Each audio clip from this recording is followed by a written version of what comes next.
दूसरा हिस्सा ये हुआ कि आपने कल ओवैसी को सुना, उन्होंने कहा संभल में जो सतलत मस्जिद बन रही है वो वक्फ की जमीन पे बन रही है, और जो वक्फ का उन्होंने इलाका बताया, आप समझिए पूरा संभल ही वक्फ में आ गया। तो वही जो वक्फ हमेशा तमाशा करता है। लेकिन यहाँ पे देखिए, मैं बार बार कहता हूं कि व्हाट इज ब्यूरोक्रेसी, नौकरशाही घोड़ा है, जैसा सवार वैसा घोड़ा, जैसे पॉलिटिशियन, जैसे मुख्यमंत्री, जैसे प्रधानमंत्री, वैसी नौकरशाही। तो आप साहब, डीएम और एसपी ने प्रेस कॉन्फ्रेंस की, और जो डिस्ट्रिक्ट मजिस्ट्रेट है राजेंद्र पैसिया साहब, उन्होंने कहा कि हमें वक्फनामा दिया गया, वक्फनामा जिसमें इस जमीन के कागजात बताए गए। अब आप बहुत ध्यान से सुनिए, मुझे आज इतने बड़े, अभी जितनी देर का भी वीडियो चले, आधे घंटे चले, 40 घंटे, मुझे इस पूरे वीडियो को जो सब, आज की वीडियो की जो सबसे डिस्टर्बिंग बात है, उन्होंने कहा कि साहब हमको 45 पेज का, एक 50 पेज का डॉक्यूमेंट दिया, उसमें 20 बिंदुओं में इस संपत्ति का विवरण था, जिसमें बताया गया था कि पूरा इलाका वक्फ का है। ये डॉक्यूमेंट किसने दिया? ये डॉक्यूमेंट ओवैसी ने नहीं दिया, ओवैसी तो पॉलिटिशियन है। ये डॉक्यूमेंट वक्फ बोर्ड ने भी नहीं दिया, ये डॉक्यूमेंट मस्जिद के पदाधिकारियों ने भी नहीं दिया, ये डॉक्यूमेंट समाजवादी पार्टी की एक टीम ने दिया, समाजवादी सपा के एक प्रतिनिधि मंडल ने दिया। अब सपा इस स्तर पे आ गई है, सोचिए कि वो एक अपना डेलीगेशन भेजती है, एक प्रतिनिधि मंडल भेजती है, जो वक्फ के कागजात लेकर डीएम और एसपी से मिलते हैं और कहते हैं कि साहब यहां पे आप कुछ नहीं कर सकते, पूरी जमीन वक्फ की है, ना मंदिर बन सकता है ना पुलिस चौकी बन सकती है। मुझे याद नहीं पड़ता इससे पहले कभी ये हुआ। ये अखिलेश यादव का डेस्परेशन है। मतलब ये जो रीजनल पार्टीज, खासतौर से मैं उत्तर भारत की बात करता हूं, तो यूपी और बिहार की बात करता हूं, तो इसमें आप देखिए कि मुलायम सिंह यादव और लालू यादव को सत्ता में रहने की इतनी लत लग गई कि अब इनकी पार्टियां किसी हद तक चली जाती है।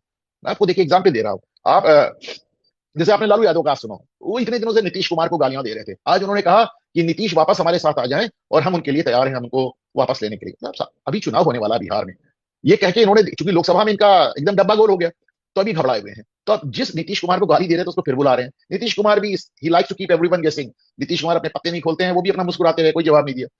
बट द पॉइंट इज, जैसे लालू वहां परेशान है, फड़फड़ा रहे हैं लिटरली कि किसी तरह मैं तेजस्वी को मुख्यमंत्री देखूं, उसी तरह अखिलेश यादव भी यहाँ किस स्तर तक चले गए। मैं बार बार कह रहा हूं, मेरे लिए बहुत बड़ा इशू है कि पूरे संभल को वक्फ डिक्लेयर करने के लिए वक्फ बोर्ड नहीं गया, मस्जिद के पदाधिकारी नहीं गए, अखिलेश यादव का प्रतिनिधिमंडल गया। This is a very disturbing development, मेरी एकदम समझ के बाहर है। बहरहाल उन डॉक्यूमेंट्स की डीएम और एसपी ने जांच की। उन्होंने कहा साहब इसमें तो सब कुछ आ रहा है, जो इसमें पहले से पुलिस चौकी बनी है, जो तहसील बनी है, जो एसडीएम ऑफिस बना है, जो डाकघर बना है, जो पुलिस थाने बने, सब कुछ उसमें ले लिया उन्होंने वक्फ बोर्ड ने। और मतलब नगर पालिका का जितना जमीन थी सब उन्होंने ले ली। और ये कागज लेके पहुंचा कौन? अखिलेश यादव की टीम।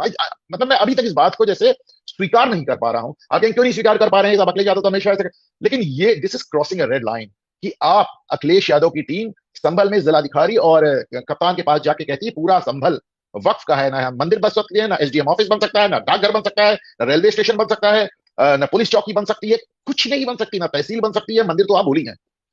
ये अखिलेश की टीम लेके पहुंची। तो साहब उन्होंने, जो डिस्ट्रिक्ट मजिस्ट्रेट कहा राजेंद्र पैसा साहब ने, वेरी इंटरेस्टिंग कैरेक्टर, बड़े जबरदस्त आदमी है साहब, और डीएम और एसपी दोनों बहुत जबरदस्त है।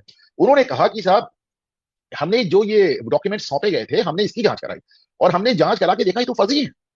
अब आप सोचे, उन्होंने कहा ये प्राइमा फेसी, प्रथम दृष्टया हमको फर्जी प्रतीत हो रहे हैं। उन्होंने कहा कि 50 रुपए के अनरजिस्टर्ड एग्रीमेंट, मतलब डॉक्यूमेंट आप लेके चले आए हैं, कानून का कोई पालन नहीं किया गया इसमें, वक्त की संपत्ति जो बिक नहीं सकती इसमें बिकी हुई दिखाई जा रहा है। उन्होंने, अब आप सोचें, तीन बातें। वक्फ दावा कर रहा है कि पूरा संभल उसका है, वहां जिलाधिकारी का दफ्तर भी नहीं हो सकता, मंदिर तो आप भूल ही जाएं। वक्फ इस दावे के अपने सबूत के तौर पे डॉक्यूमेंट पेश कर रहा है, उसको डीएम साहब कह रहे हैं फर्जी है। और सबसे बड़ी बात, ये फर्जी डॉक्यूमेंट वक्फ लेके नहीं आया, समाजवादी पार्टी की प्रतिनिधि मंडल उनकी टीम लेकर आई। अब आप इसको सोचिए।